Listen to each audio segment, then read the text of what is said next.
So with Douglas out, is the writing now on the wall that Aaron Rodgers' tenure with the Jets is over, Connor? It would be highly unlikely if Rodgers returned to the Jets next season, Jeane. And we talked about this before the Jets took on the Colts on Jets pregame live, which seems about like 67 years ago at this point. But continuity and stability, those were the keys to Rodgers returning to this team next year. Not playing football in 2025.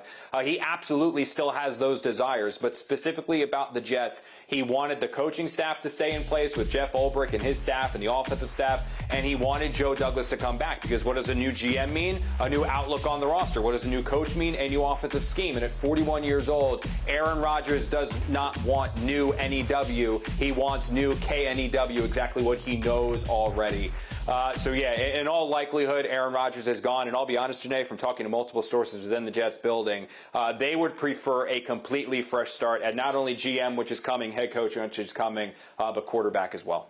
All right, more from Connor in a bit. But, Bart, let me ask you, how should the Jets handle this Rodgers situation? I think you sit down and you have a conversation because you did everything around him and just to blow it up. Conversation with Rodgers. Yeah. And talk about what is he open to.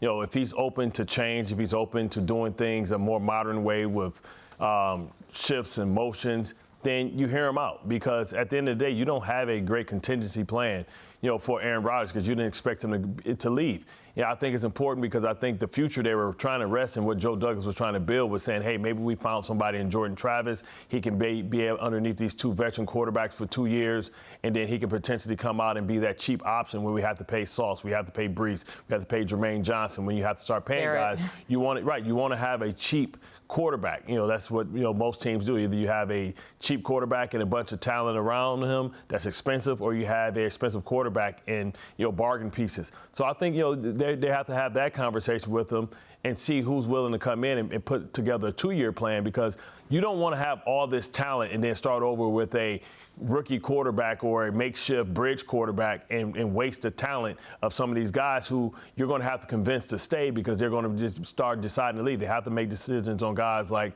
DJ Reed, but then you got Sauce, you got Garrett that's up for extensions. They may say, you know what, I'll just play my contract out because I'm ready to jump ship because I don't know who's going to be throwing the football to me and what the future is.